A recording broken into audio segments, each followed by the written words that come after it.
Hello दोस्तों, आज हम एक नई सीरीज़ के साथ आधुनिक भारत का इतिहास लेकर आए हैं, जो कि आपकी हर एक परीक्षा के लिए बहुत ही अच्छा रहेगा और इससे अच्छा कंटेंट मेरी समझ से कहीं नहीं मिलेगा।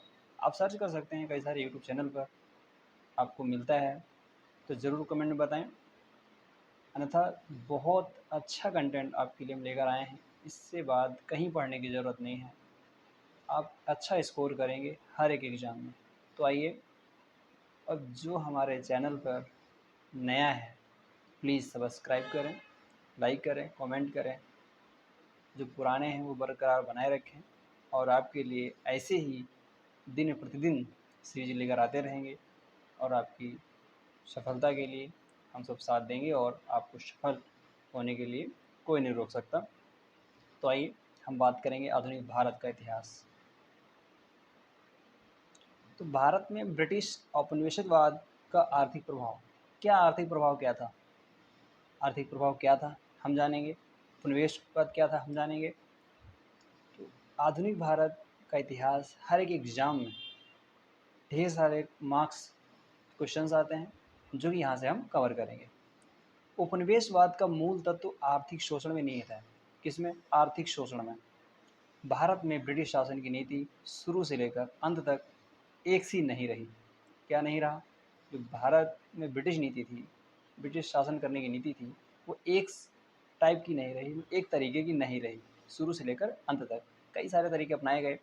तो भारत में ब्रिटिश उपनिवेशवाद आर्थिक शोषण को 3 चरणों में देखा जा सकता है। जिन्होंने आर्थिक शोषण किया उसको हम 3 चरणों में देख सकते हैं। क्या देख सकते हैं? ब्रिटिश उपनिवेशवाद को आर्थिक शोषण जो हुआ अंग्रेजों ने हम लोग किया, उसको हम 3 भागों में देख सकते हैं। पहला क्या है?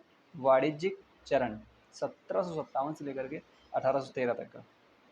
1757 से लेकर 1813 तक का भारत में ब्रिटिश उपनिवेशवाद की स्थापना 1757 से मानी जाती है। जब प्लासी की लड़ाई के बाद इंग्लैंड की ईस्ट इंडिया कंपनी ने बंगाल पर अपना प्रभुत्व स्थापित कर लिया। प्लासी की लड़ाई कोई लड़ाई नहीं थी, एक षड्यंत्र मात्र था। ये सारा क्वेश्चन मेंस में खासकर आता है। इस चरण में ईस्ट इंडिया कंपनी का मुख्य उद्देश्य ठीक वही था जो व्यापारिक पूंजी की एकाधिकारी कंपनियों का होता है। ब्रिटिश उपनिवेशवाद की जो स्थापना हुई है वो 1757 से मानी जाती है, ऐसा माना है कई सारे लोगों ने, तो हम भी मान लेते हैं। इस चरण में जो ईस्ट इंडिया कंपनी का मुख्य उद्देश्य ठीक वही था जो व्यापारिक पूंजी की एकाधिकारी कंपनियों को होता था। दूसरा चरण 1813 से 1857। पहला क्या था? 1757 से 1813। दूसरा क्या है? दूसरा चरण है 1813 से 1857। भारत में 1800 से 1850, भारत में 1800 से 1850 के बीच के समय को अनऔद्योगिकरण या विऔद्योगिकरण के नाम से जाना जाता है। इस दौर में भारतीय परंपरागत उद्योगों का ह्रास हुआ। क्या हुआ? भारतीय परंपरागत उद्योग थे उनका ह्रास हुआ। जो लघु उद्योग थे, कुछ कुटीर उद्योग थे, जो बृहत उद्योग थे, तो उनका क्या हुआ? उनका ह्रास हुआ और नुकसान हुआ। भारत सरकार द्वारा रुई, पटसन, सिल्क, तिलहन, गेहूँ, चमड़ा, नील और चाय के निर्यात को बढ़ावा दिया गया। तीसरा देख लेते हैं। ब्रिटिश उपनिवेशवाद का तीसरा चरण जो है 1860 से 1947 तक रहा। 1857 के बाद अंग्रेजों ने वाणिज्यिक और सामाजिक आवश्यकताओं की पूर्ति के लिए सड़कों, रेलों, डाकदार, बैंक तथा अन्य सेवाओं का विकास शुरू किया। 1860 के बाद उपनिवेशवाद का तीसरा चरण आरंभ हुआ, जिसे वित्तीय पूंजीवाद के नाम से जाना जाता है। क्वेश्चन अगर आ जाता है कि वित्तीय पूंजीवाद किसे कहते हैं, तो 1860 के बाद जो ब्रिटिश उपनिवेशवाद का तीसरा चरण आरंभ हुआ उसे ही हम वित्तीय पूंजीवाद के नाम से जानते हैं। तो औपनिवेशिक काल में कृषि व्यवस्था क्या थी? हम कृषि व्यवस्था के बारे में बात करेंगे।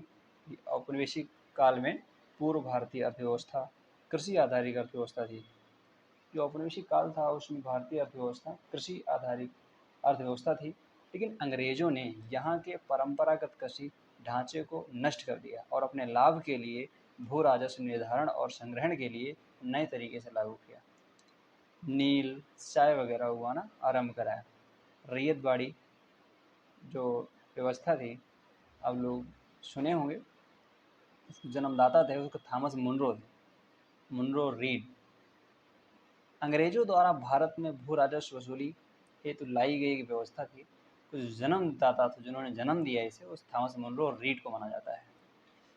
तो एक क्वेश्चन देख लेते हैं जो कि 2017 प्रीलिम्स में आया हुआ है, यूपीएससी प्रीलिम्स में आया हुआ क्वेश्चन है कि निम्नलिखित में से कौन ब्रिटिश शासन के दौरान भारत में रैयतवाड़ी बंदोबस्त के प्रारंभ किए जाने से संबंध था।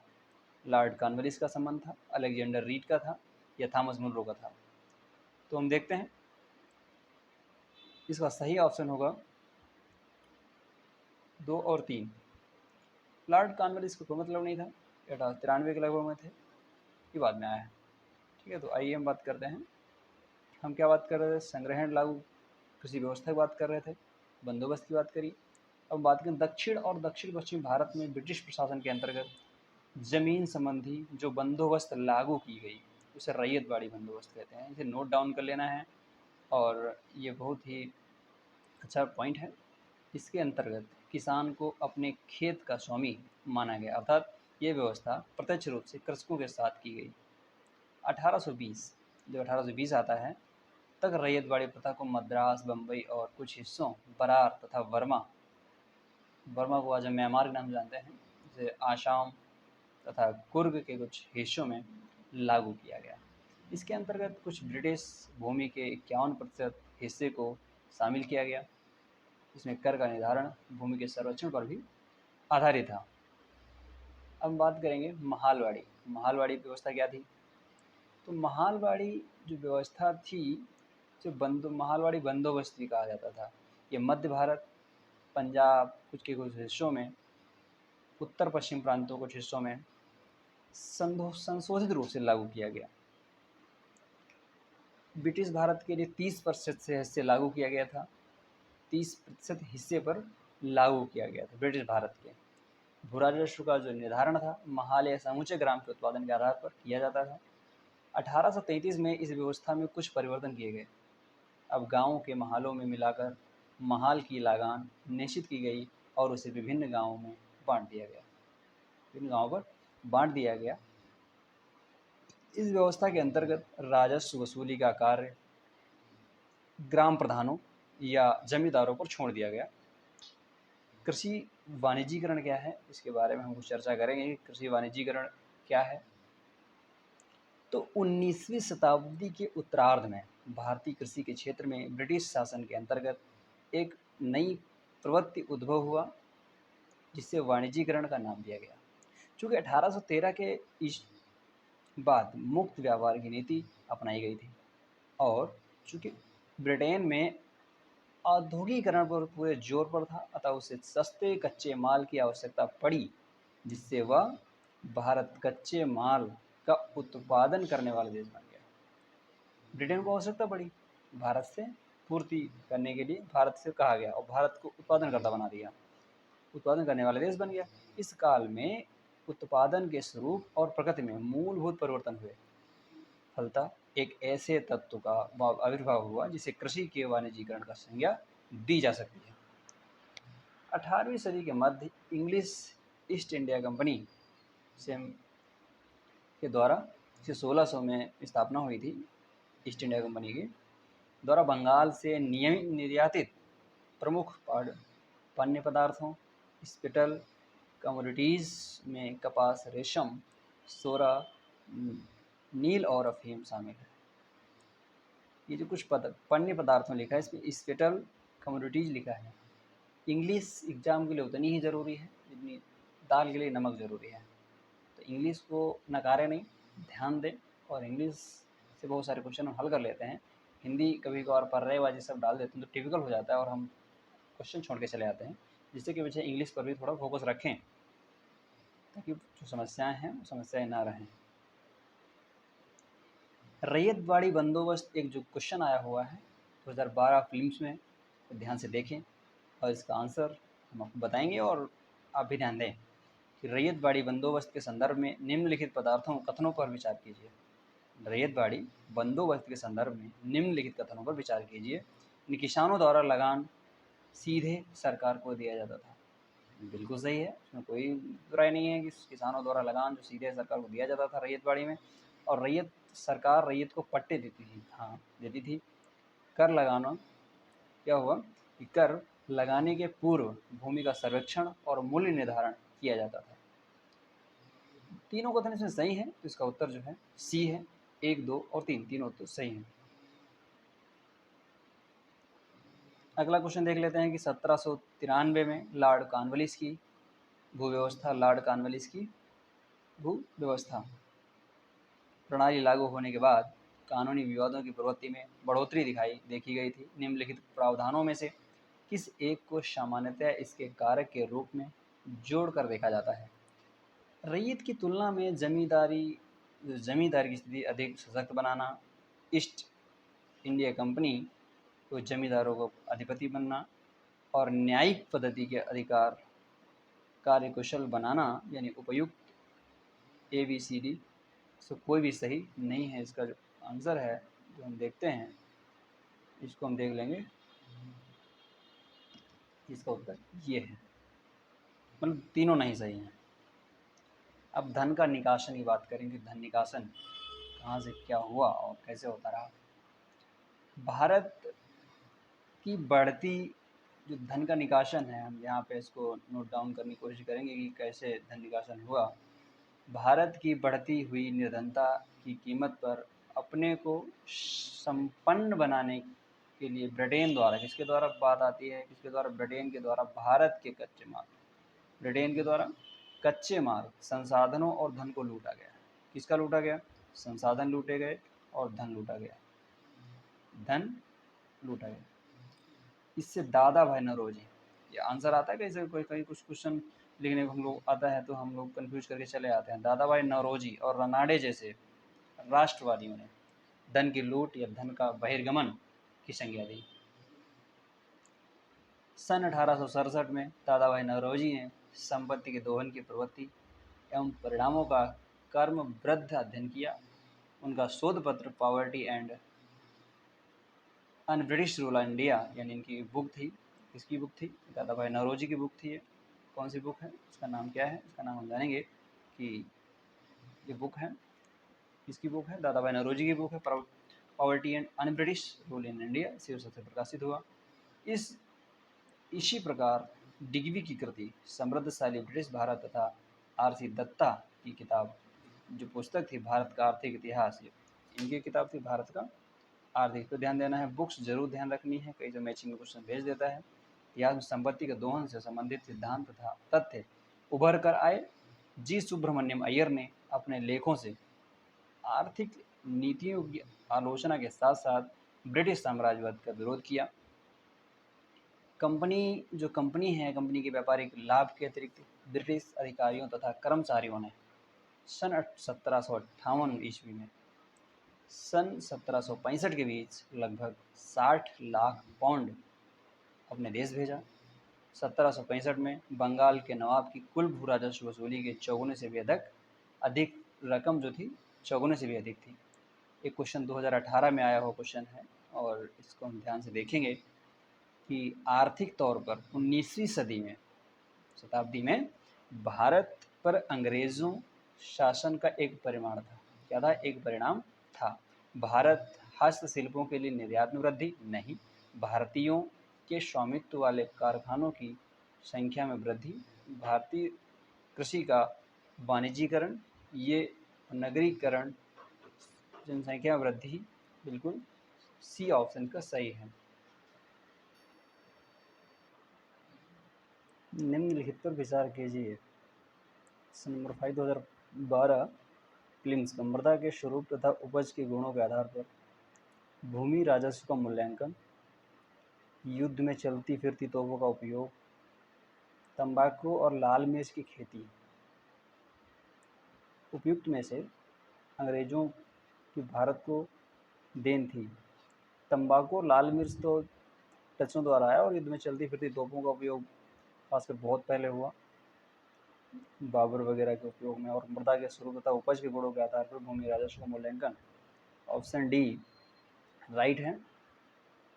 और क्वेश्चन नंबर 6, 18वीं शताब्दी के मध्य इंग्लिश ईस्ट इंडिया कंपनी के द्वारा बंगाल के से निर्यातित प्रमुख पण्य पदार्थ स्टेपल कमोडिटीज क्या थे? कपास, रेशम, सोरा और अफीम। ये डी ऑप्शन है, ये हमारा सही है। क्वेश्चन नंबर 7 देखेंगे।